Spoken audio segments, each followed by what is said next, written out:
രാജ്യത്തുടനീളം ആഞ്ഞടിക്കുന്ന അതിശൈത്യത്തിലും കനത്ത മഞ്ഞുവീഴ്ചയിലും ജനജീവിതം ദുസ്സഹമാകുന്നു. വിവിധ സംസ്ഥാനങ്ങളിലായി ഇതുവരെ 20 പേർ മരിച്ചതായാണ് റിപ്പോർട്ടുകൾ സൂചിപ്പിക്കുന്നത്. ന്യൂയോർക്കിൽ മാത്രം കഴിഞ്ഞ ദിവസങ്ങളിലായി 8 പേർക്ക് ജീവൻ നഷ്ടപ്പെട്ടു.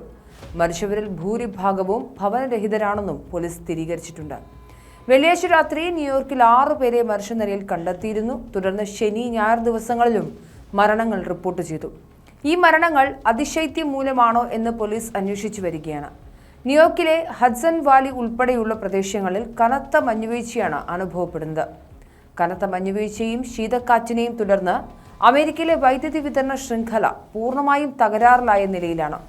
നിലവിലെ കണക്കുകൾ പ്രകാരം വിവിധ സംസ്ഥാനങ്ങളിലായി 7 ലക്ഷത്തിലധികം ഉപഭോക്താക്കളാണ് വൈദ്യുതി ഇല്ലാതെ ദുരിതത്തിലായിരിക്കുന്നത്.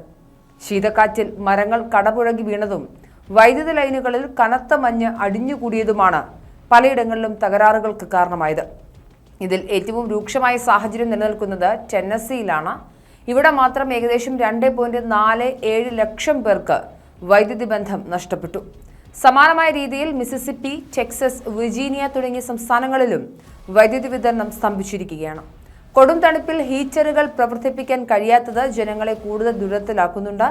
തകരാറുകൾ പരിഹരിക്കാൻ യുദ്ധകാലാടിസ്ഥാനത്തിൽ ശ്രമങ്ങൾ നടക്കുന്നുണ്ടെങ്കിലും തുടർച്ചയായ മഞ്ഞുവീഴ്ച പുനരുദ്ധാരണ പ്രവർത്തനങ്ങൾക്ക് വലിയ വെല്ലുവിളിയാണ് ഉയർത്തുന്നത്.